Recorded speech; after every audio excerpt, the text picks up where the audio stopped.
Hello दोस्तों, कैसे हैं आप सब। तो आज हम शुरू करने जा रहे हैं ऑपरेशन टू किल का दूसरा भाग, ऑपरेशन 24 कैरेट, जो कि अनिल मोहन जी द्वारा लिखित उपन्यास है। तो चलिए दोस्तों, शुरू करते हैं इसका पहला भाग। फ्लोरिडा, अमेरिका का एक शानदार शहर और एक बढ़िया रेस्टोरेंट में इंडिया की गुप्त जासूसी संस्था फेडरल इन्वेस्टिगेशन एजेंसी का भूतपूर्व हत्यारा तुली 2 महीने से वेटर का काम करते हुए खामोशी से ज़िंदगी बिता रहा था। एफआईए से अब तुली का कोई वास्ता नहीं था। एफआईए इस वक्त यही समझे हुए थी कि तुली मर चुका है। तुली ने गहरी सांस ली और ट्रे रखी। सामने दीवार पर घड़ी में वक्त देखा। उसकी ड्यूटी पूरी हो गई थी। तभी साथ से निकलता दूसरा वेटर क्या उठा। जा रहे हो? हाँ, तुली ने उसे देखा। मेरी ड्यूटी के तो अभी 2 घंटे बाकी है, उसके बाद घर जाऊंगा। आज पत्नी को मार्केट ले जाना है, कहकर आगे बढ़ गया। कुछ देर बाद तुली कपड़े बदलकर रेस्टोरेंट से बाहर आ गया। शाम के 7 बज रहे थे। सामने सड़क पर तेजी से ट्रैफिक दौड़ता नजर आ रहा था। अंधेरा होने वाला था। कुछ कारों की हेडलाइट ऑन हो रही थी। तुली फुटपाथ पर आगे बढ़ने लगा। ड्यूटी समाप्त करने के बाद उसके चेहरे पर रोज़ की तरह गंभीर भाव आ जाते थे। वो इंडिया में रह रहे अपने परिवार के बारे में सोचता था। उसका मन उन्हें फ़ोन करने को करता, परंतु हर बार अपनी इस इच्छा को दबा लेता। उसमें खतरा था। एफआईए शायद अभी भी उसके परिवार पर नज़र रखे हो। उसके घर पर लगा फ़ोन टेप कर रखा हो। ऐसा हुआ तो एफआईए को पता चल जाएगा कि वो जिंदा है, और इसे ढूंढकर खत्म करने में एफआईए ज़मीन और आसमान एक कर देगी। तो ली ठिठका। सामने ही फ़ोन बूथ था, जहाँ से वो अपने घर पर फ़ोन कर सकता था। यहाँ निकलते हुए हर रोज़ वो रुककर फ़ोन बूथ को देखता था, घर वालों को याद करता था और आगे बढ़ जाता था। तुली के मन में था कि इंडिया में रह रहे अपने परिवार को किसी प्रकार फ्लोरिडा बुला ले, परंतु एफआईए के डर से घर पर फ़ोन नहीं करता था। लेकिन आज उसका मन बहुत कर रहा था कि घर फ़ोन करे। मन में सोचा कि उधर से अपनी पत्नी या बच्चे की आवाज़ में हेलो हेलो सुनकर ही फ़ोन रख देगा। अब तो अपने परिवार वालों की आवाज़ भी वो भूलता जा रहा था। तुली आगे बढ़ा फ़ोन बूथ की तरफ। वो खाली था। तुली ने दरवाज़ा खींचा और बूथ के भीतर प्रवेश कर गया। घर पर फ़ोन करने की सोच कर उसका दिल तेजी से धड़कने लगा था। उसने जेब से कार्ड निकाला। $10 कार्ड उसने 1.5 महीना पहले खरीदा था कि फ़ोन करके अपने परिवार से बात करेगा, लेकिन फ़ोन नहीं कर पाया था। तुली ने कार्ड को फ़ोन के पास रखी मशीन में फंसाया और रिसीवर उठाकर नंबर मिलाने लगा। तुली को लगा उसकी उंगलियां कांप रही हैं, शायद उत्तेजना की वजह से। रिसीवर कान से लगा था। नंबर मिलाते ही उसके कानों में इंगेज की टोन पड़ने लगी। तुली ने दोबारा नंबर मिलाया, दोबारा भी वही हुआ। उसके बाद तुली ने कई बार इंडिया में अपने घर का नंबर मिलाया, परंतु नंबर नहीं लगा। तो क्या फ़ोन ख़राब है घर का? जो भी हो, तुली के मन में बुरी आशंकाएं दौड़ने लगी। उसने अपने को बहुत समझाया कि घर का फ़ोन ख़राब हो सकता है। 1-2 दिन ठहर कर उसे फ़ोन करना चाहिए, तब तक फ़ोन ठीक हो जाएगा। परंतु तुली का सब्र न जाने क्यों बेसब्र हो चुका था। अब वो एक दिन भी नहीं रुक सका था। घर पर बात करना चाहता था। ना चाहते हुए भी तुली ने अपने पड़ोस की शर्मा को फ़ोन किया। वहाँ बैल होने लगी। तुली बेचैन सा कान पर रिसीवर लगाए खड़ा रहा। हेलो। अगले ही पल आवाज़ उसके कानों में पड़ी। तुली ने गहरी सांस ली। वो शर्मा की ही आवाज़ थी। उसने पहचान ली थी। शर्मा। उसके होठों से धीमा किंतु उत्तेजना भर सर निकला। कौन? मैं तुली। पहचाना नहीं शर्मा? हम कभी कभी फुर्सत के वक्त में ताश खेला करते थे। उधर से शर्मा की आवाज़ नहीं आई। शर्मा। तुली ने उसके खामोश होने पर कहा। तुम तो मर गए थे तुली, ऐसा मैंने सुना। उधर से शर्मा की गहरी सांस लेने की आवाज़ आई। नहीं बताऊंगा। लेकिन तुम कहाँ हो? मुंबई में? नहीं, कहीं और हूँ मैं घर पर फ़ोन लगा रहा था, शायद फ़ोन ख़राब है। तुम मेरी पत्नी से। तुम्हें नहीं पता? शर्मा की आवाज़ कानों में पड़ी। क्या? तुली के होठों से निकला। 1.5 महीना पहले तुम्हारे परिवार को किसी ने गोलियों से भून दिया। वो सब मर गए। बंटी उस वक्त मेरे घर में खेल रहा था, वो बच गया, परंतु 2 घंटे बाद वो भी गायब हो गया। पुलिस ने बहुत सिर खपाया कि सब क्यों हुआ, किसने किया। घर पर पुलिस ने ताला लगा दिया। तुली को काटो तो खून नहीं, यह हाल होता दिख रहा था उसका। आंखें फटी फटी सी हो गईं, खुले होंठ। वो बूथ के शीशे के पार जाने कहाँ देखे जा रहा था। उधर से शर्मा के हेलो हेलो कान में पड़ रही थी। फिर एकाएक उसे होश आया। आंखों में खतरनाक भाव नजर आने लगे। शर्मा अभी भी हेलो हेलो कर रहा था। मेरे लिए ये खबर नहीं है शर्मा। तुली का सर सख्त हो गया। ओ, मैंने सोचा तुम्हें पता। तुम किसी को मत बताना कि मेरा फ़ोन आया था या मैं ज़िंदा हूँ। परंतु ये सब हो क्या रहा? मिलने पर बताऊंगा, तुली ने कहा और रिसीवर रख दिया। पास की मशीन में फंसा कार्ड बाहर निकाला और जेब में डालते हुए बूथ से बाहर निकला और फुटपाथ पर आगे बढ़ने लगा। पूरी तरह अंधेरा घिराया था। सड़क पर हेडलाइट चमक रही थी। एक फ़ोन करने से ही तुली को अपनी दुनिया बदली सी लगने लगी। उसके परिवार को किसी ने गोलियों से भून दिया। पत्नी और 2 बच्चों को। परंतु बंटी बच गया, जो कि लापता हो गया। 1.5 महीना पहले ये सब किया गया, जबकि 2 महीने पहले ये बात घोषित हुई थी कि वो मर गया। एफआईए फेडरल इन्वेस्टिगेशन एजेंसी की तरफ से आरडीएक्स ने उसकी हत्या की थी, जबकि हकीकत में उसे मारा नहीं गया था। उन्होंने उसे भगा दिया था कि कहीं जाकर गुमनाम जिंदगी बिताए। RDX ने उस पर मेहरबानी की थी ये सब करके। उसके बाद से हर किसी ने यही समझा कि तुली को मार दिया गया है, क्योंकि उसके कपड़े पहने चेहरे पर गोलियां लगी वहां से लाश बरामद हुई जो कि उसकी ही समझी गई थी। उसके बाद से तुली ने समझा कि मामला खत्म हो गया और चुपचाप फ्लोरिडा आकर रेस्टोरेंट में वेटर का काम करते हुए खामोशी से ज़िंदगी बिताने लगा था।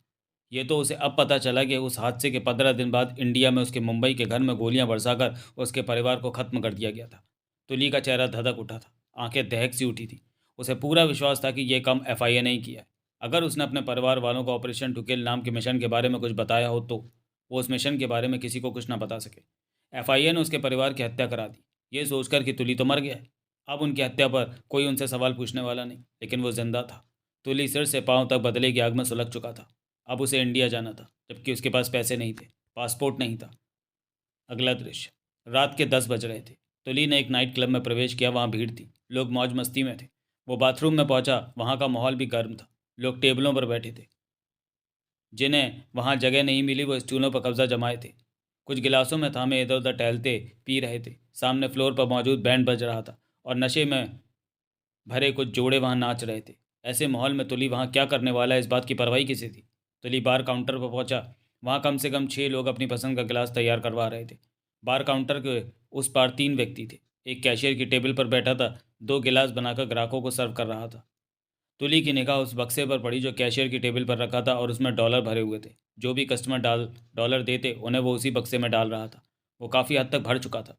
तभी एक व्यक्ति बार काउंटर के पीछे का दरवाज़ा खुलकर भीतर आया। उसके हाथ में वैसा ही बक्सा थमा था जैसे कि टेबल पर रखा था, परंतु वो खाली था। उसके पकड़ने का ढंग बता रहा था। पास पहुंचकर उसने बक्से को टेबल पर रखा और भरा बक्सा उठाकर वापस चल पड़ा। तुली फौरन उसके पीछे चल पड़ा। वो बक्सा उठाए पीछे की तरफ नजर आ रहे दरवाजे की तरफ बढ़ गया था। तुली जानता था कि वहाँ और भी लोग होंगे। जो करना है यहीं करना है। तुली उसके पास पहुंचा। वो दोनों हाथों से बक्सा उठाए आगे बढ़ रहा था। बक्से का कुल भार 5-7 किलो होगा। वो 1.5 फीट चौड़ा, उतना ही गहरा था। सुनो। तुली पीछे से उसके पास पहुंचा। उसकी रफ्तार कुछ कम हुई। उसने गर्दन घुमाकर तुली को देखा।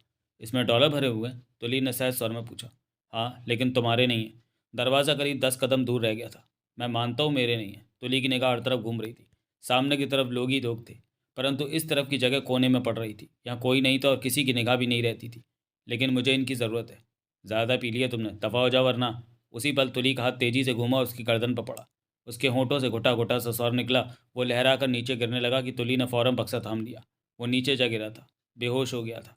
तुली जानता था कि वक्त कम है, कोई इधर आ सकता था।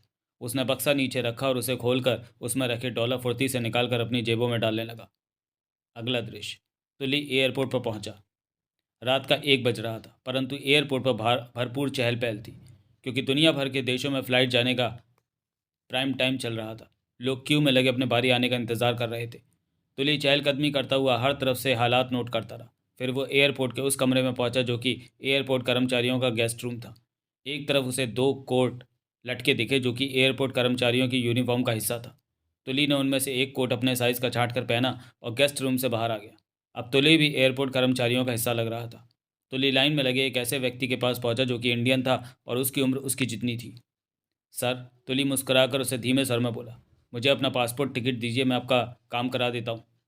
ओह शुक्रिया, मेहरबानी। उसे एयरपोर्ट का स्टाफ समझकर वो व्यक्ति तुली को पासपोर्ट और टिकट देता क्या उठा। आप भी इंडियन है मेरी तरह? तभी तो मैं आपका काम कराने आ पहुंचा। तुली ने हंसकर कहा। उसका पासपोर्ट टिकट लिया। जब तक मैं वापस नहीं आता आप लाइन में ही रहिए, आज एयरपोर्ट पर भीड़ ज़्यादा है। वो तो मैं देख ही रहा हूँ, उस व्यक्ति ने आभार भरे स्वर में कहा। तुली पासपोर्ट और टिकट लेकर एक तरफ बढ़ गया। आगे जाकर टिकट उसने कूड़ेदान में डाली और पासपोर्ट जेब में। फिर बाहर निकलता चला गया। डाल रखा कोट उतारकर एक डेस्क पर रख दिया था। पैसे का इंतजाम भी हो गया और पासपोर्ट का भी। पासपोर्ट पर तस्वीर उसने अपनी लगा देनी थी। अगला दृश्य, न्यूयॉर्क, CIA का ऑफिस। सुबह के 8 बज रहे थे। चीफ टॉम लैरी ने अभी अभी अपने कमरे में कदम रखा था। रात की ड्यूटी करने वाला चीफ कुछ देर पहले ही गया था। टॉम लैरी ने टेबल पर रखे कुछ कागज़ों को देखा, फिर एक कागज़ पर निगाह पड़ते ही चौंका। उस कागज़ पर तुली की तस्वीर प्रिंट थी, जिस पर तुली ने एयरपोर्ट के कर्मचारियों वाला कोट डाल रखा था।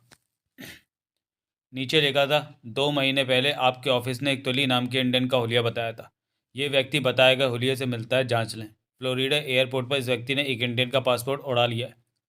चीफ टॉम लैरी के होंठ सिकुड़े। उसने फ़ोन रिसीवर उठाकर CIA के बेहतरीन जासूस माइक को फ़ोन किया। फ़ौरन ही उस तरफ बेल होने लगी कि माइक की आवाज़ कानों में पड़ी। हेलो, कहाँ हो? चीफ ने पूछा। बिस्तर पर। तुम्हारे फ़ोन ने नींद से उठा दिया। जल्दी मेरे पास पहुंचो, तुम्हारे काम की खबर है, कहकर चीफ टॉम लैरी ने रिसीवर रख दिया। अगला दृश्य, 1 घंटे में माइक चीफ टॉम लैरी के पास था। चीफ, तुम मुझे बुलाने का अच्छा बहाना बना लेते हो कि मेरे काम की खबर तुम्हारे पास है। माइक ने कहा, कुर्सी खींच कर बैठ गया। बोलो, क्या खबर है तुम्हारे पास? तुम्हें मालूम है कि तुली जिंदा है? टॉम लैरी ने गंभीर स्वर में कहा। मालूम है। हमें वूस्टर में जो लाश मिली थी वो तुली की नहीं थी, परंतु हमने बात दबाए रखी है। मेरे एजेंट इंडिया यानी कि मुंबई में तुली को तलाश कर रहे हैं। वो यहाँ से बचकर पक्का देर सवेर मुंबई। ज़रूरत तो नहीं? क्या मतलब? एफआईए तुली को खत्म कर देना चाहती है, क्योंकि एफआईए का एजेंट तुली सीआईए के ऑपरेशन टुकिल के असले बताने को तैयार हो गया था।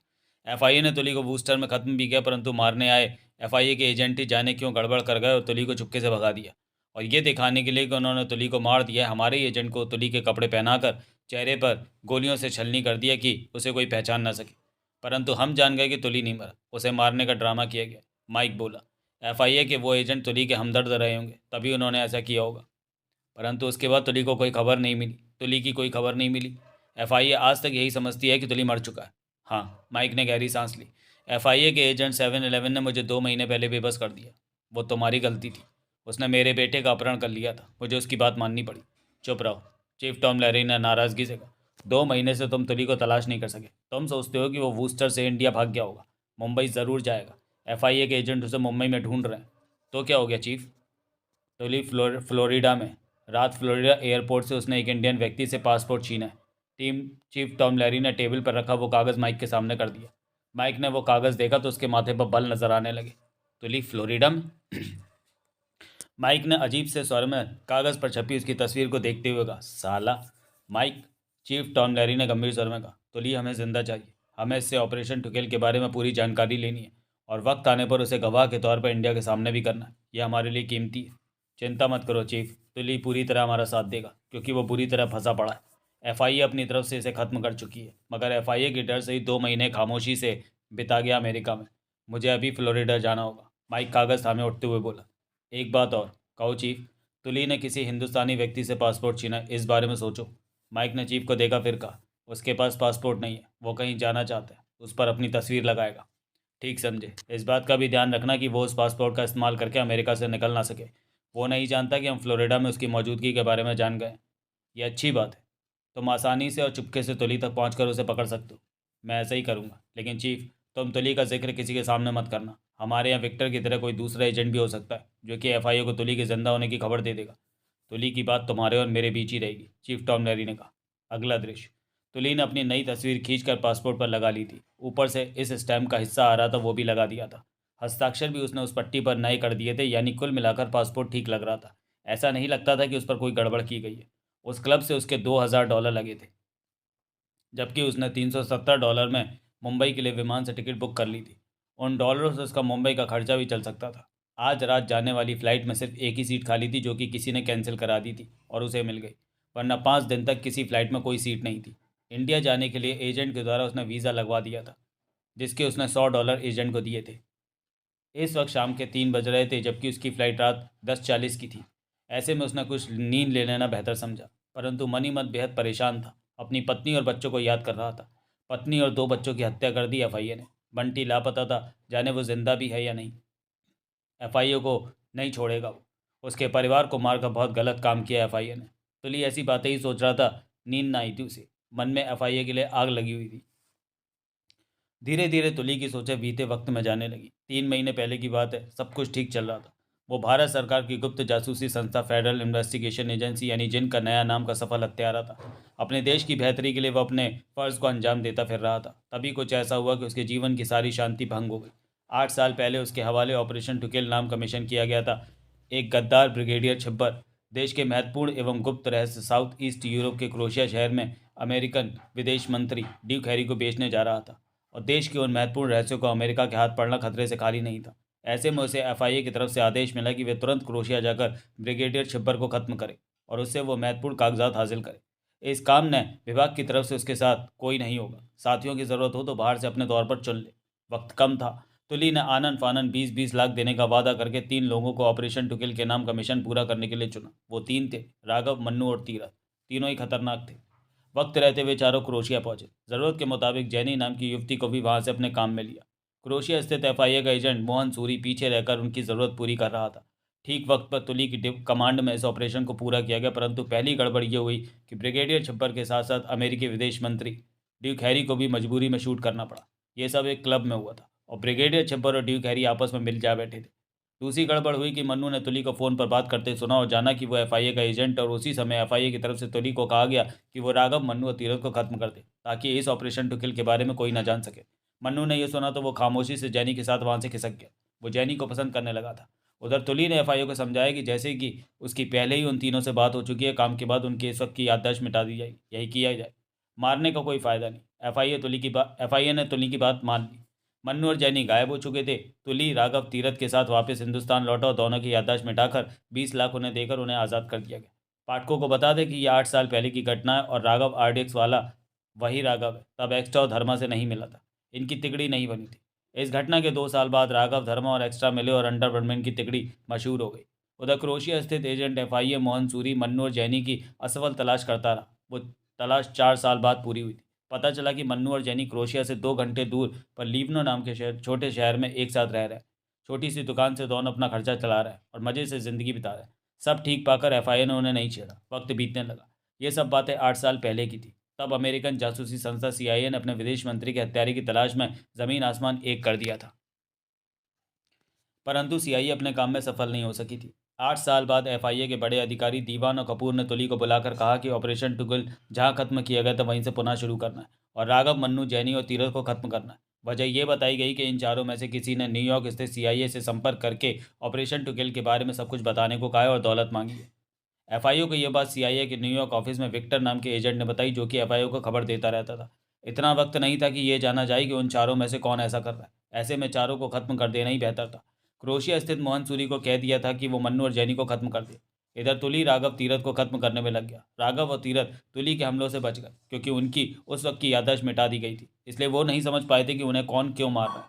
लेकिन तुली को देखकर उन्हें लगा कि उसे कहीं देखा है। सबसे बड़ा इत्तेफाक तो यह हुआ कि राघव और तीरथ की मुलाकात हो गई। एक दूसरे को देखकर उन्हें विश्वास हो गया कि वे एक दूसरे को जानते हैं, परंतु याददाश्त मिटाई जाने की वजह से असली बातों तक ना पहुंच सके। राघव, एक्स्ट्रा और धर्मा से फ़ोन पर संपर्क बनाए हुए थे। तुली ने तीरथ को मारने की चेष्टा से पहले उसे बताया था कि उसे क्यों मारा जा रहा है। इस कारण राघव व तीरथ कुछ हद तक मामला समझ रहे थे और एफआईए की वजह से सतर्कता बरत रहे थे, परंतु एफआईए के अधिकारी दीवान और कपूर की भीतरी योजना बहुत खतरनाक थी, जिससे तुली अनजान था। एफआईए तुली के हाथों राघव व तीरथ को खत्म कराने के बाद तुली को खत्म कर देने का इरादा बनाए हुए थे, क्योंकि उसे यकीन था कि अमेरिकन जासूसी संस्था सीआईए ऑपरेशन टू किल का राज जानने के लिए तुली को भी घेर सकती है। चारों में जो भी गद्दार है उसने शायद सीआईए के बारे में बता दिया हो, या सीआईए तुली के बारे में खबर निकाल ले कहीं से। उधर क्रोशिया में लीवनो में ये मन्नू ने सारी गड़बड़ की थी। मन्नू को मशीनों पर जुआ खेलने की आदत पड़ गई थी। इस आदत के चलते उसने मार्शल नाम के दबंग दादा से $65,000 की रकम उधार ले ली थी, जबकि मन्नू पैसे लौटाने की स्थिति में नहीं था।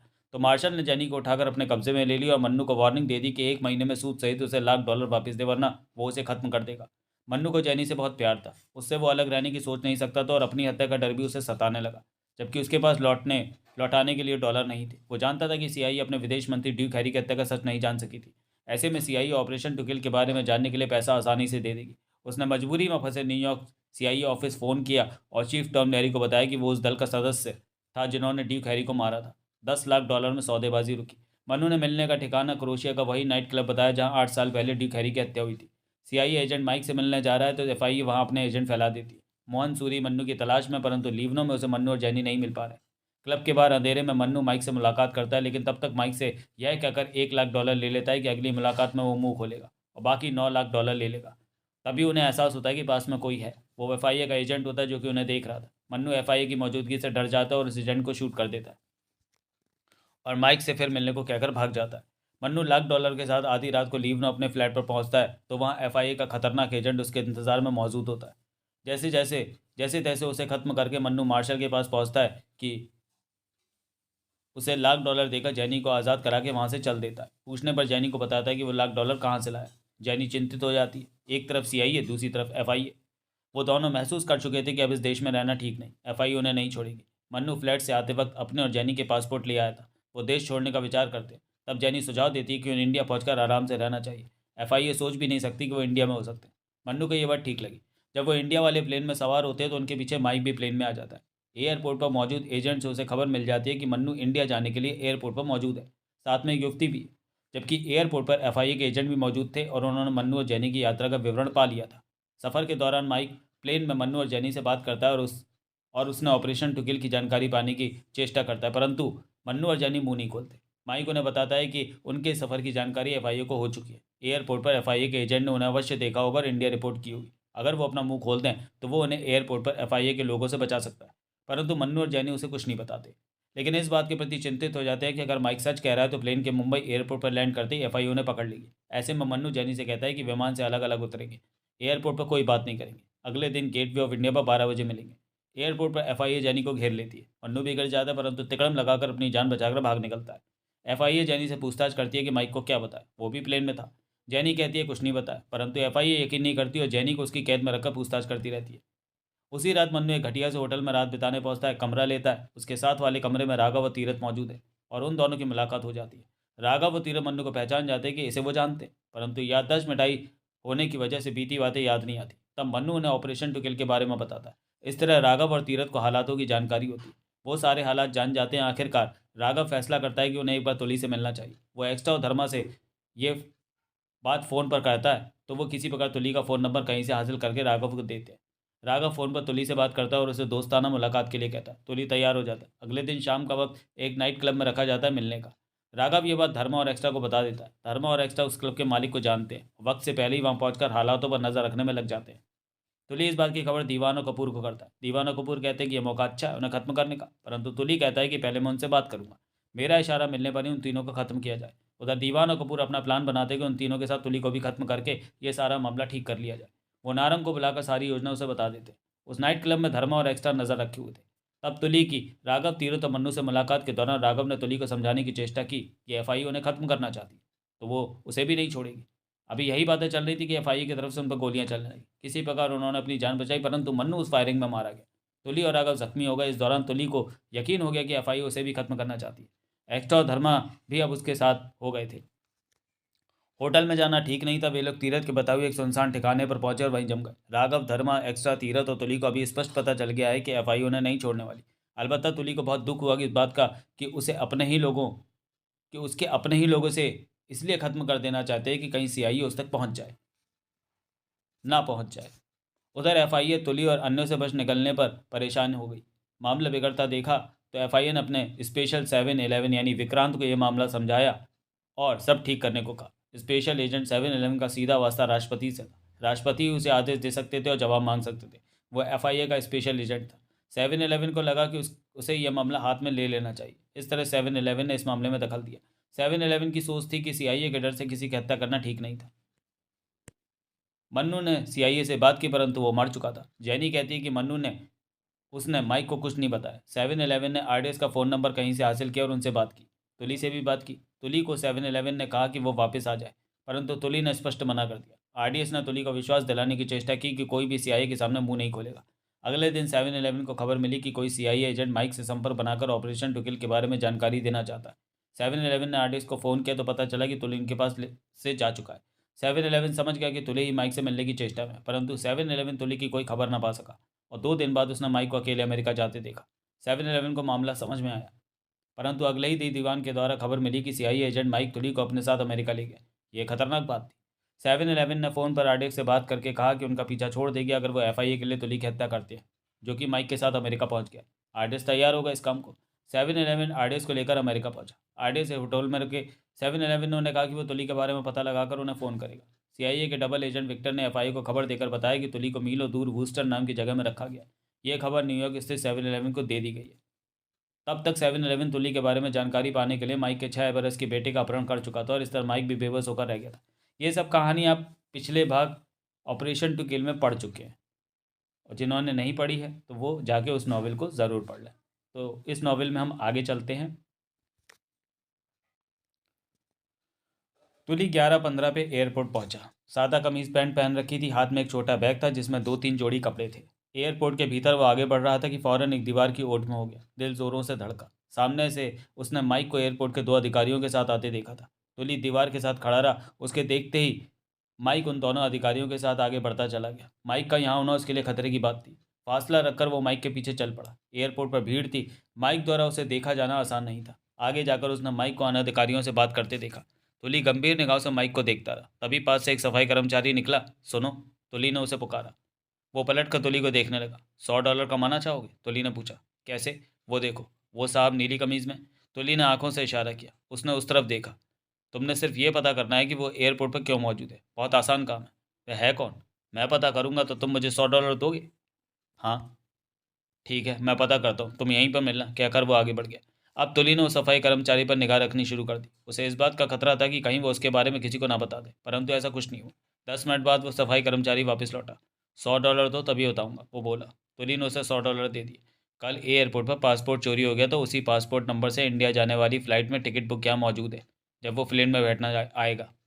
शुक्रिया, तुली सहज भाव से मुस्कुराया। मैं कुछ और ही समझ रहा था। कहीं तुम तो वो व्यक्ति नहीं? सफाई कर्मचारी ने उसे देखा। नहीं, तुली ने कहा। पलट कर आगे बढ़ गया। बाल बाल बचा था वो। माइक उसी के लिए एयरपोर्ट पर मौजूद था। माइक को पक्का पक्का पता चल चुका है कि वो फ्लोरिडा में है, वरना इस काम के लिए माइक यहाँ ना आता। अब उसे इंडिया पहुंचने का रास्ता बदलना होगा। CIA के लोग इंडिया जाने वाली फ्लाइटों पर नजर रख रहे होंगे। तुली के लिए वो फ्लाइट आधे घंटे बाद जाने वाली थी। अगला दृश्य। तुली वॉशिंगटन पहुंचा तब रात के 3 बज रहे थे। फिर वहाँ से उसने 1.5 घंटे बाद साउथ ईस्ट यूरोप क्रोएशिया जाने वाली फ़्लाइट में टिकट ली। टिकट देने से पहले उसका पासपोर्ट चेक किया गया, उसका नंबर लिखा गया। सुधीर अरोड़ा के नाम से वो पासपोर्ट था। टिकट मिल गई उसे, और बिना किसी परेशानी के वक्त आने पर वो प्लेन में जा बैठा। सही टाइम पर प्लेन ने टेक ऑफ कर लिया। अगला दृश्य। क्रोएशिया एयरपोर्ट से बाहर निकलते ही तुली की पुरानी यादें ताज़ा उठी। FIA के एजेंट मोहन सूरी का चेहरा आंखों के सामने चमका, जो क्रोएशिया के मामले संभालता था। दिखाने को उसने रेस्टोरेंट खोल रखा था। बैग कंधे पर लटकाए तुली कुछ पल सोचों में खड़ा रहा, फिर सिर हिलाया और टैक्सी स्टैंड की तरफ बढ़ गया। मोहन सूरी के सामने जाने का प्रोग्राम पक्का कर लिया था उसने। अगला दृश्य। मोहन सूरी के रेस्टोरेंट में उस वक्त लंच चल रहा था। दोपहर के 3 बज रहे थे। आधे से ज़्यादा लोग वहाँ पर मौजूद थे। तुली कंधे पर बैग लटकाए उस तरफ बढ़ा जिधर मोहन सूरी का केबिन हुआ करता था। पता नहीं अब भी ये जगह मोहन सूरी संभालता है कि नहीं। 2 महीनों से उसे FIA की कोई खबर नहीं थी। तुली का चेहरा कठोर और गंभीर था। उसने पास पहुंचकर दरवाजे को ढकेला और भीतर प्रवेश कर गया। सामने ही मोहन सूरी टेबल के उस पार बैठा था। फ़ोन पर बातें कर रहा था वो। जो उसकी निगाह तुली पर पड़ी, उसकी आंखें फैलती चली गई। हड़बड़ाकर उसने रिसीवर वापस रखा और खड़ा होता चला गया। तुली की चुपती निगाह मोहन सूरी पर टिक चुकी थी। मोहन सूरी हक्का बक्का था। तुली कहर भरे अंदाज में मुस्कुराया। तो तुम जिंदा हो? मोहन सूरी के होठों से निकला। FIA ने मुझे मारने में कोई कसर ना छोड़ी थी, तुली ने कड़वे स्वर में कहा। मोहन सूरी सूखे होठों पर जीभ फेर कर रह गया।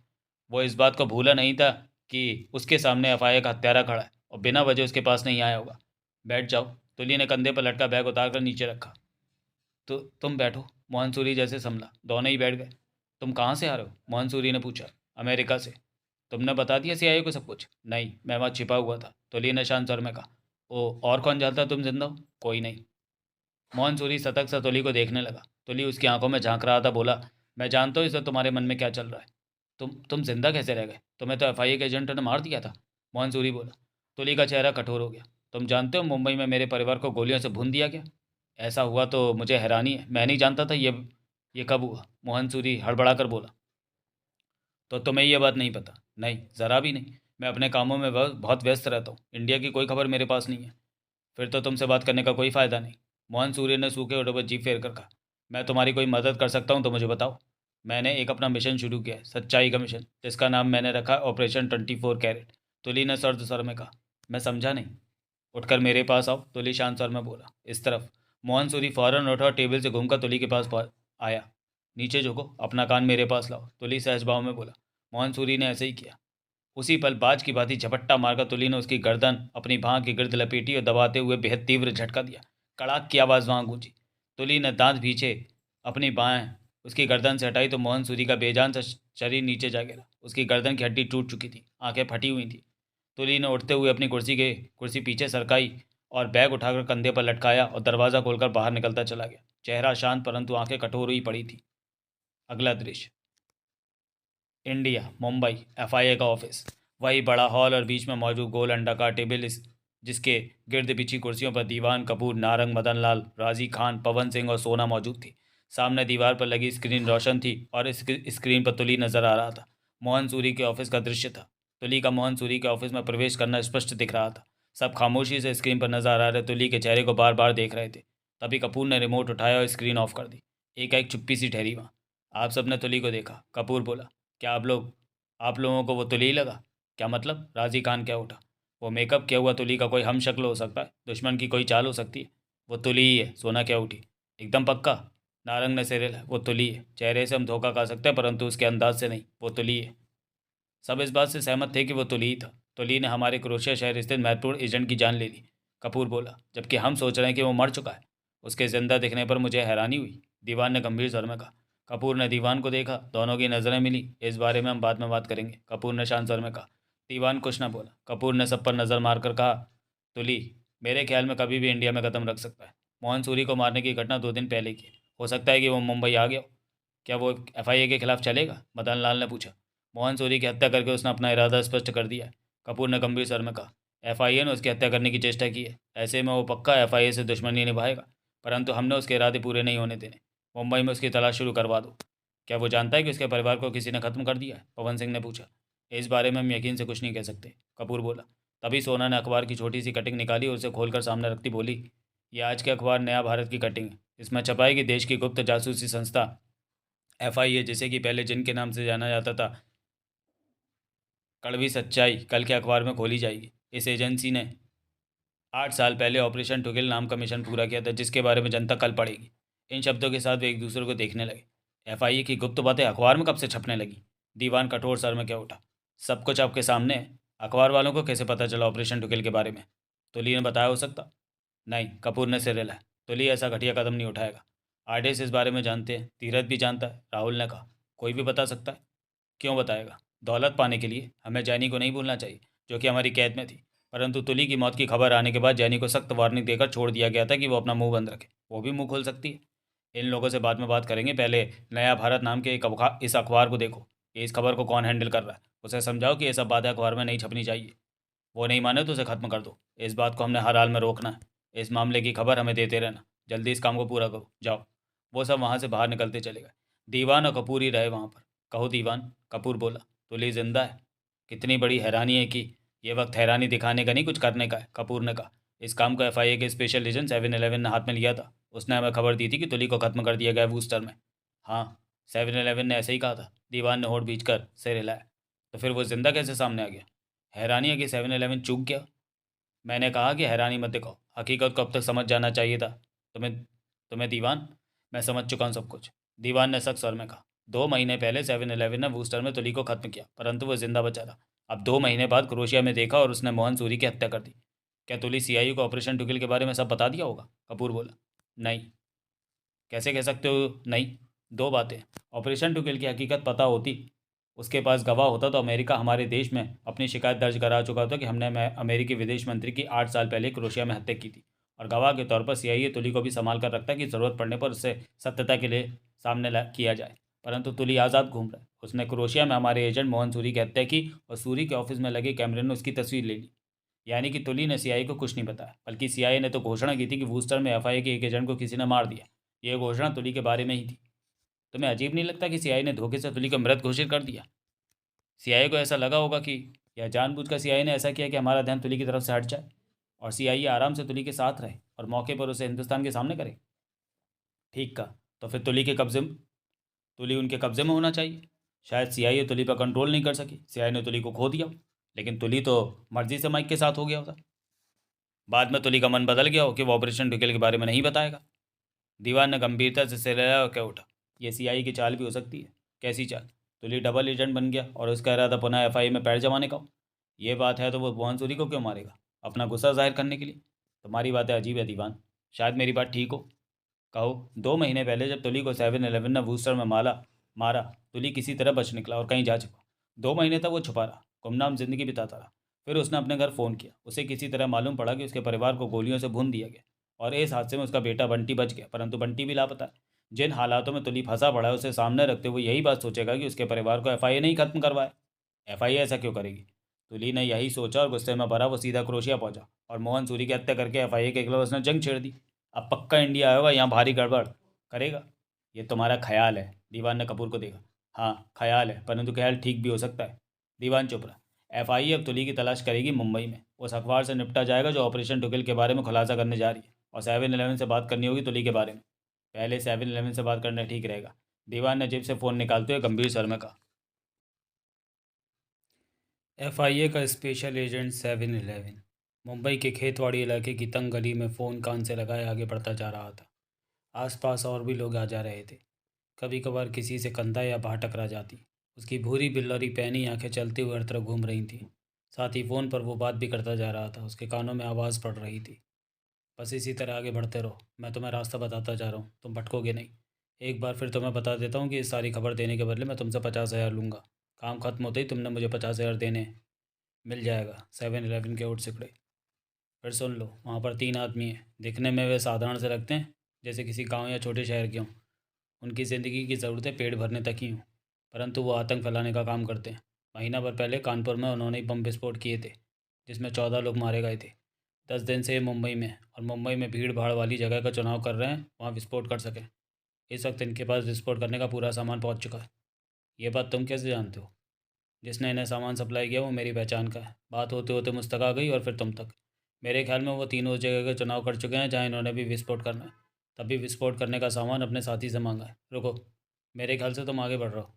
तुम्हारे बाईं तरफ एक पतली सी गली पड़ेगी, सिर्फ 2.5 फीट चौड़ी। हाँ, आगे देखता 711 बोला, मुझे नज़र आ रही है। उसी गली में प्रवेश कर जाओ। 711 फ़ोन कान से लगा उस गली में प्रवेश कर गया, फिर ठिठका। बहुत तंग गली थी, सिर्फ 2.5 फीट चौड़ी। वहाँ भी लोगों ने 3-4 मंजिला मकानों को ऊपर खींच रखा था, और ऊपर देखने पर आसमान नज़र नहीं आता था। बहुत अजीब लगा ये। 711 क्या उठा। छिपने के लिए बहुत बेहतर है। क्या तुम मेरी खबर के बिना यहाँ तक पहुँच सकते थे? आवाज़ कानों में पड़ी। शायद नहीं। अब ठीक सामने देखो, पहली मंजिल के शीशे और ग्रिल वाली खिड़की नज़र आ रही है ना? 711 ने सामने देखा। 50 फीट लंबी गली थी, सामने वो खिड़की थी। हाँ, वही खिड़की वाला मकान है जहाँ वो तीनों टिके हुए हैं। आगे बढ़ो। वो घर है किसी का, परंतु मेरे ख्याल में घर वाले आतंकियों को पनाह देने का काम करते हैं, तभी वो तीनों वहाँ हैं। 711 आगे बढ़ता जा रहा था। गली के दोनों तरफ कहीं कहीं दरवाज़ा था भीतर जाने के लिए। तुम्हें गली के अंत में ऊपर जाती सीढ़ियाँ दिखेंगी। वो सीढ़ियाँ चढ़ो। पहली मंजिल पहुँचो तो दाईं तरफ तुम्हें बंद दरवाज़ा नज़र आएगा। उस दरवाजे का रंग नहीं जानता मैं। तुमने उसी दरवाजे के भीतर जाना है। हो सकता है उन्होंने तुम्हें खिड़की से ही आते देख लिया हो। वैसे वो सीढ़ियाँ 3 मंजिल ऊपर तक जाती हैं। 711 सीढ़ियों तक आ पहुँचा था। फ़ोन बंद कर दो, 711 धीमे स्वर में बोला। मतलब कि सीढ़ियों तक पहुँच गए तुम? उधर से कहा गया। हाँ, शुक्र है, मेरा 50,000 खड़ा हो गया। वहाँ पर मत जाना, वापस ज़रूर आना। वहाँ मर मत जाना, वापस ज़रूर आना। 711 ने फ़ोन बंद करके जेब में रखा। जेब से रिवॉल्वर निकाली, दूसरी जेब से साइलेंसर निकाला और नाल पर चढ़ाने लगा। इस दौरान उसकी निगाह ऊपर की तरफ ही रही। साइलेंसर लगाकर 711 ने कमीज़ की एक बटन खोली और रिवॉल्वर को पैंट के भीतर खिसका दिया। अब वो रिवॉल्वर को पलक झपकते ही हाथ में ले सकता था। 711 ने जूतों को ज़ोर ज़ोर से सीढ़ियों पर मारते सीढ़ियाँ चढ़ीं और दरवाजे के पास आकर रुक गया। वो अभी भी घूमते हुए ऊपर तक जा रही थी। वहाँ लकड़ी का पुराना दरवाज़ा लगा था। 711 ने हाथ से दरवाजे को थपथपाया। भीतर से जिक्र करने लायक कोई आवाज़ न उभरी। खामोशी रही। 711 ने पुनः दरवाजे को थपथपाया। कौन है? भीतर से औरत की आवाज़ सुनाई दी। 711 समझ गया कि वह पहली बार दरवाज़ा थपथपाने पर ही दरवाजे के पास पहुंच गई होगी। मैं हाउस टैक्स डिपार्टमेंट से आया हूँ, दरवाज़ा खोलिए। दरवाज़ा खोला। वो 25-26 बरस की बेहद खूबसूरत युवती थी। कमीज सलवार पहन रखा था, माथे पर सिंदूर लगा। 711 ने ऐसी खूबसूरती के यहाँ मिलने की कल्पना नहीं की थी। आपने कई सालों से हाउस टैक्स नहीं भरा? 711 बोला। छिपी निगाह पीछे कमरे में मारी, कोई नहीं दिखा। महीना भर पहले आपको फाइनल नोटिस भी भेजा था। अच्छा, हमें तो कोई नोटिस नहीं मिला। वो क्या उठी। हाउस टैक्स भरने के लिए नोटिस की ज़रूरत नहीं होती। आपके पते कहाँ हैं? वो काम पर गए, उसने कहा। उन्हें बता देना कि हाउस टैक्स भरते हैं। इस इलाके में जिन जिन लोगों ने हाउस टैक्स नहीं भरा, उन सबके घर जाकर मुझे कहना पड़ रहा है। और तकलीफ वाली ड्यूटी है। पानी वानी पिलाएंगी मैडम? अभी लाती हूँ, ठंडा लाना। 711 ने गहरी सांस ली। बहुत गर्मी है, वैसे ही मैं दिल का मरीज़ हूँ। वो औरत पलट कर भीतर गई। 711 लापरवाही भरे अंदाज में खड़ा रहा। यह कमरा साधारण ड्राइंग रूम था और खाली था। घर से कोई आहट आवाज़ नहीं उभर रही थी। मात्र एक पल के लिए उसने सोचा कि कहीं खबर गलत तो नहीं, या वो तीनों आतंकवादी दम साधे भीतर किसी कमरे में दुबके हुए हैं। इतने में ही वो औरत पानी ले आई। पानी लीजिए। 711 पानी का गिलास थामने लगा कि एकाएक उसने अपनी छाती थाम ली। ओह, मर गया। 711 पीड़ा भरे सर में क्या उठा। क्या हुआ? वो घबरा कर बोली। Heart attack. इसके साथ ही 711 दरवाजे से टकराया, फिर औरत से लगता हुआ नीचे जा गिरा। औरत के हाथों से पानी का गिलास छूट गया। वो घबरा गई थी। 711 नीचे शांत सा पड़ा था। 711 नीचे शांत सा पड़ा था। सुनिए। औरत फ़ौरन नीचे झुकती के उठी। क्या हो गया आपको? 711 मरो जैसी हालत में पड़ा रहा। औरत ने उसे हिलाया, परंतु कोई फ़ायदा न हुआ। क्या मुसीबत है? औरत बड़बड़ा उठी। तभी उसकी निगाह भीतर दरवाजे पर खड़े हुए एक युवक पर पड़ी। इसे देखो, वो बोली। क्या हुआ? वो आ गया था, क्या उठा? पता नहीं, पानी का गिलास थामते थामते अचानक नीचे गिर गया। कौन है ये? हाउस टैक्स वाला। इसे भीतर खींचो, दरवाज़ा बंद करो। किसी ने देख लिया तो समस्या खड़ी हो जाएगी। नीचे पड़े 7-11 की कमीज़ का कॉलर पकड़कर उसे भीतर घसीटा और दरवाज़ा बंद कर लिया। तभी पीछे वाले कमरे से 2 युवक और आ गए। दिल का दौरा पड़ा लगता है, औरत बोली। एक युवक झुककर 7-11 का चेहरा टटोलने लगा, उसके दिल पर हाथ रखा। दिल तो इसका चल रहा है, वो बोला। फिर तो इसे कुछ ही देर में होश आ जाएगा, गर्मी की वजह से चक्कर आ गया होगा। दूसरा युवक कह उठा। मैं ठीक हूँ। 7-11 ने आंखें खोली और शांत स्वर में कहता बैठा। अगले ही पल हाथ में रिवॉल्वर दबी नजर आई। वो चारों ही 7-11 की इस हरकत पर ठगे से रह गए। कोई हिले नहीं। 7-11 ने कठोर स्वर में कहा। अपने हाथ सिरों पर रखो और बैठ जाओ, तुम भी। 7-11 ने उस युवती से कहा। चारों के चेहरे फक हो गए थे।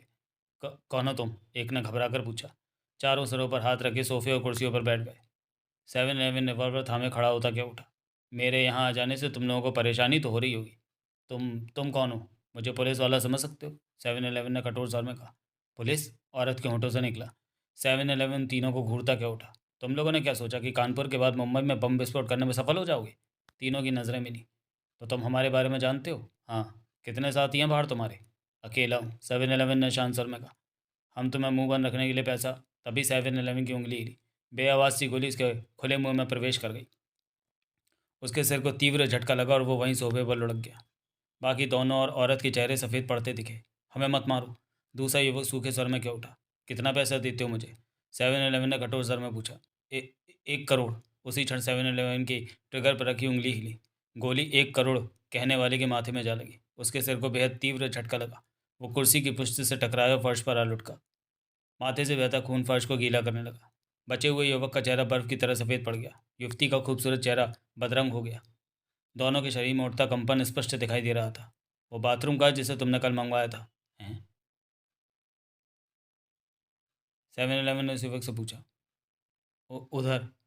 युवक ने कांपते सर में पीछे वाले कमरे की तरफ इशारा किया। उस कमरे में। 7-11 ने सिर हिलाकर पूछा। तुम मुझे कितना पैसा देते हो? जितना तुम चाहो। तुम कहो। 2-3 करोड़, जो कहो। मैं। पुनः ट्रिगर दब गया। गोली उसके खुले मुंह में दांतों को तोड़ती भीतर प्रवेश कर गई। वह उसी पल वहीं सोफे पर ढेर हो गया। युवती का चेहरा हल्दी की तरह पीला पड़ गया। आंखें खौफ से फैल गई। 7-11 ने उसे देखा। युवती के होंठ हिले, परंतु कोई शब्द न निकला बाहर। तुम डर गई हो? 7-11 मुस्कुरा करके बोला। मेरी कोई गलती नहीं। मैं जानता हूँ, जानता हूँ। 7-11 ने रिवॉल्वर जेब में रख ली। युवती ने चैन की लंबी सांस ली। तुम कैसे जानते हो कि मेरी कोई गलती नहीं? उसने किसी तरह पूछा। क्योंकि तुम जैसी खूबसूरत कोई गलत हो ही नहीं सकती। युवती ने मुस्कुराने की चेष्टा की। डरो मत, खुलकर मुस्कुराओ। युवती इस बार कुछ ज़्यादा मुस्कुराई। हाँ, अब तुम अच्छी लग रही हो। यहाँ कोई आने वाला है क्या? नहीं। युवती अब संभले जा रही थी। कोई नहीं आने वाला। मैंने तुम्हारी जान बख्श दी, बदले में क्या तुम मेरी सेवा नहीं करोगी? सेवा? वो 7-11 को देखने लगी। चाय बनाऊँ? इस तरह की सेवा में मैं वक्त बर्बाद नहीं करता। मैं समझी नहीं। तुम खूबसूरत हो, ज़रूरत से ज़्यादा, और आतंकवाद में फंसी हुई है। ऐसे में बताओ मेरी क्या सेवा करोगी? उसने गहरी सांस ली, फिर मुस्कुराई। अब समझी। परंतु वैसी सेवा में सिर्फ अपने पति की करती हूँ। दूसरे मर्द के साथ मैंने कभी ऐसा काम नहीं किया। पक्का ना? कसम से। मैं। कसम मत लो। मैं तुम जैसे का कभी भरोसा नहीं करता। 7-11 ने कहा और जेब से रिवॉल्वर निकाली। ये क्या कर रहे हो? युवती घबरा उठी। गोली मत चलाना। मैं तो मजाक कर रही थी। मैं तो तुम्हारी सेवा करने ही जा रही थी। ये देखो, मैं तुम्हारे लिए कपड़े उतार रही हूँ। फिर पलक झपकते ही वो अपने कपड़े उतारने लगी। 10 सेकंड में उसके शरीर से कपड़े अलग हो चुके थे। वो गहरी गहरी सांसें ले रही थी। उसकी छातियाँ सांसों की वजह से उड़ बैठ रही थी। 7-11 के होंठ से उड़ गए। नजरें शरीर पर फिरने लगी। ऐसे मत देखो। वो शर्माने वाले ढंग से क्या उठी। देखने दो। 7-11 मुस्कुराया। कभी कभी ही मनपसंद की चीज़ें मिलती हैं। अब उसके चेहरे पर कोमलता के भाव आने लगे थे। तुमने सोचा कि तुम्हारे इनकार पर मैं तुम्हें गोली मारने जा रहा हूँ, तो तुमने कपड़े उतार दिए? 7-11 बोला। हाँ, लेकिन मैंने तुम्हें मारने के लिए रिवॉल्वर नहीं निकाली थी। छोड़ो भी, अब आ भी जाओ। वो कातर सर में क्यों उठी। तुम्हारी मर्जी है तो मैं इनकार नहीं करूँगा। 7-11 ने रिवॉल्वर जेब में रखी और आगे बढ़कर उसे बाहों में ले लिया। उफ, वो कसमसाई। बहुत गर्म हो। ये सच है कि आज तक मेरे पति के अलावा किसी ने मुझे छुआ नहीं। वो 7-11 को कसते हुए क्यों उठी। मुझे इससे कोई मतलब नहीं, क्योंकि हर कोई यही कहती है। सच कह रही हूँ। इस काम में कब से हो? 7-11 ने अपनी हरकत शुरू कर दी। कौन से काम में? आतंकवादियों के साथ। तुम पुलिस वाले हो? नहीं। पुलिस वाला होता तो अकेला क्यों आता? वो कब से? तो कब से उनके साथ? मेरा तो बचपन ही इन लोगों में बीता है। दोनों की हरकतें जारी थी। ट्रेनिंग कैंपों में पलकर बड़ी हुई, जो किसी सीमा पार पर है। मेरे बाबा युवकों को ट्रेनिंग दिया करते थे। जब बड़ी हुई तो इन्हीं में से एक से मेरा ब्याह हो गया। यही मेरा जीवन है। खुश हो अपने जीवन से? बहुत। 7-11 और वो युवती कमरे के बेड पर मौजूद थे। दोनों ने अपनी कमर वाले से बस चादर तो रखी थी। युवती ने करवट ली और 7-11 की छाती पर सिर रखे हुए कहा। तुम मेरे पति से कहीं ज़्यादा बेहतर हो। आज बहुत मज़ा आया। तसल्ली हुई पूरी तरह। मैं तुमसे फिर मिलना चाहूँगी। वापस पलटना मेरी आदत नहीं। 7-11 ने कहा और चादर हटाकर उतरा और कपड़े पहनने लगा। वो 7-11 को देखती रही, फिर बोली, जा रहे हो? जाना ही है। तुमने उन तीनों को क्यों मारा, बताया नहीं? उसने पूछा। तुम्हें कमीज़ के बटन बंद करता 7-11 के उठा। ये जानना चाहिए कि तुम क्यों मर रही हो। क्या? वो चौंक कर उठ बैठी। क्या कहा तुमने? तुम मरने जा रही हो। 7-11 ने रिवॉल्वर निकाली।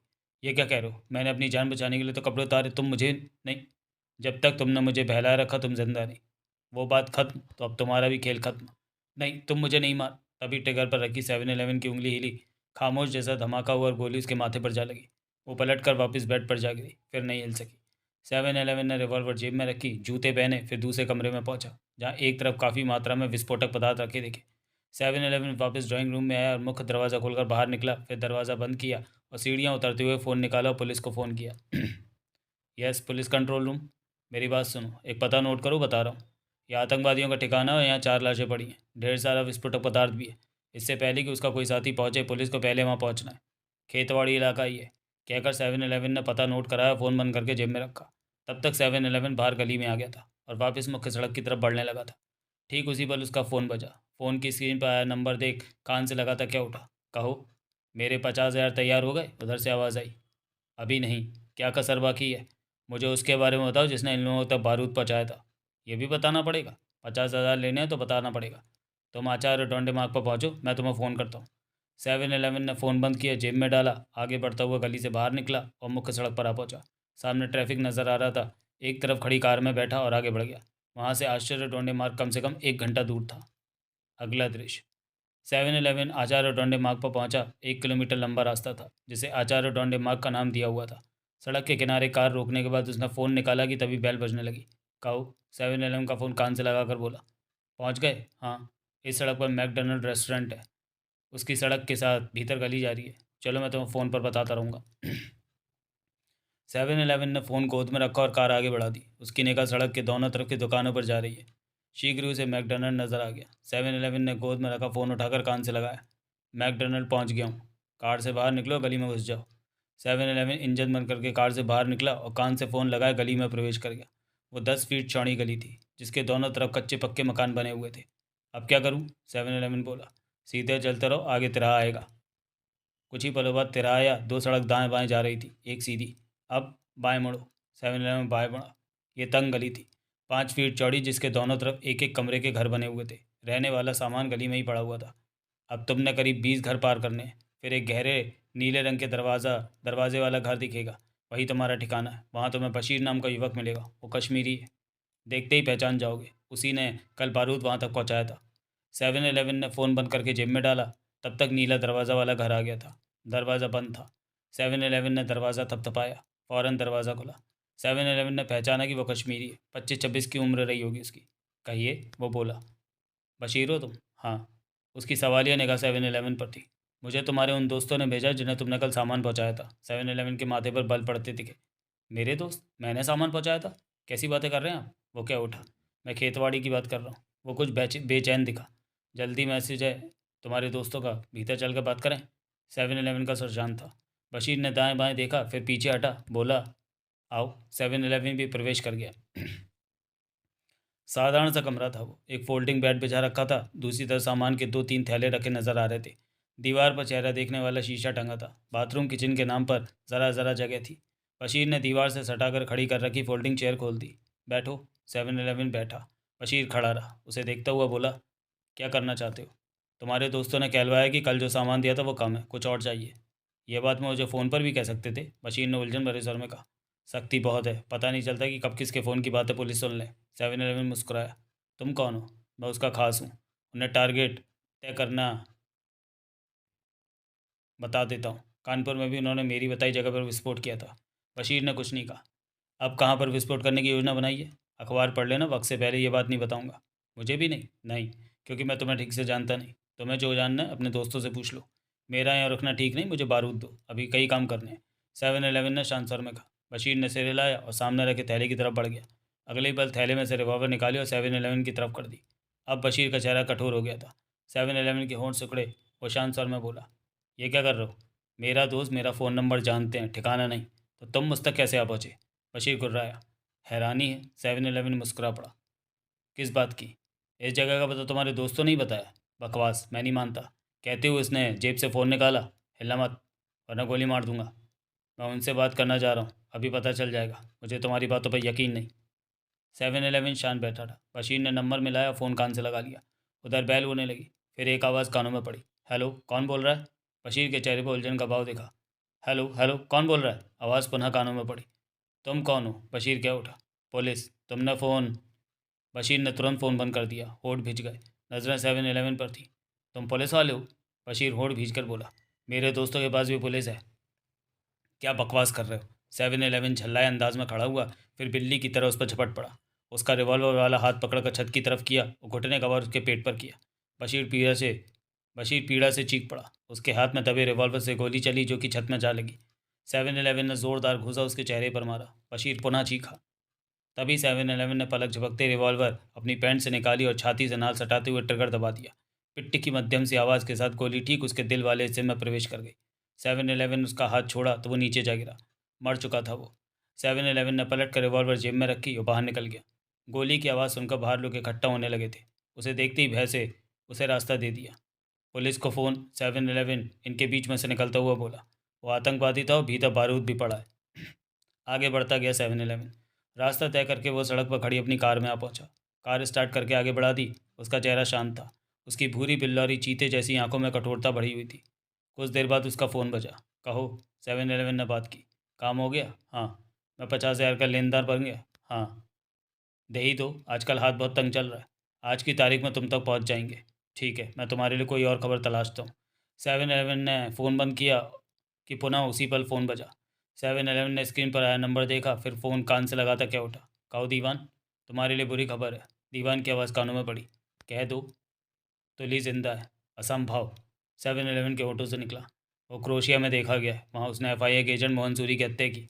हमारे पास उसकी रिकॉर्डिंग है। रिकॉर्डिंग? वहाँ कैमरा चल रहा था जब तुली ने हमारे आदमी के ऑफिस में प्रवेश किया। 7-Eleven को तो काटो तो खून नहीं। हक्का बक्का फ़ोन कान से लगाए रहा। 7-Eleven। दीवान की आवाज़ कानों में पड़ी। मुझे यकीन नहीं होता कि तुम ठीक कह रहे हो। 7-Eleven के होठों से निकला। हमारे पास CCTV की रिकॉर्डिंग है, तुम आकर देख सकते हो, या कहो तो मैं तुम्हारे पास भिजवा दूँ। तुली को मार दिया गया था। 7-Eleven अजीब से स्वर में कह उठा। वो जिंदा है। तुम्हें गलती लग रही है दीवान। क्या तुमने तुली को अपने हाथों से मारा था? 7-Eleven। 7-Eleven के होठ भिज गए। सुन रहे हो 7-Eleven? हाँ, मैं भट्ट को भेज रहा हूँ, वो रिकॉर्डिंग उसे दे देना। कहने के साथ ही 7-Eleven ने फट को फ़ोन किया कि दीवान से रिकॉर्डिंग लेकर फ़ौरन उसके पास फ्लैट पर पहुँचे। 7-Eleven के मस्तिष्क में धमाके फूट रहे थे। तुली जिंदा है। क्रोशिया में देखा गया उसे। उसने FIA एजेंट की हत्या कर दी। लेकिन तुली को तो उसके कहने पर RDX ने मार दिया था। वो जिंदा कैसे हो गया? दीवान की बात अगर सही है तो RDX चूक गए होंगे तब, या फिर RDX ने तुली को मारा ही नहीं। परंतु CIA ने तब इस बात की घोषणा की थी कि FIA का एजेंट तुली वूस्टर में मारा गया है। CIA ने लाश की पूरी जांच पड़ताल की होगी। CIA कैसे धोखा खा गई? 7-Eleven का दिमाग खराब होता जा रहा था ये सब सोचकर। तुली का जिंदा निकाल आना उसके लिए सच में परेशानी की बात थी, क्योंकि तुली को खत्म करने का काम उसने अपने हाथ में लेकर RDX से काम पूरा करवाया था। RDX को सलामत छोड़ने की शर्त ही यही थी कि तुली को वे मारें, और उन्होंने मारा और अब तुली जिंदा निकल आया था। ऐसा है तो बहुत गड़बड़ है। तो चलिए दोस्तों, नॉवेल के इस भाग को हम यहीं समाप्त करते हैं और मिलते हैं इसके अगले भाग में, अगले वीडियो में। तब तक के लिए धन्यवाद।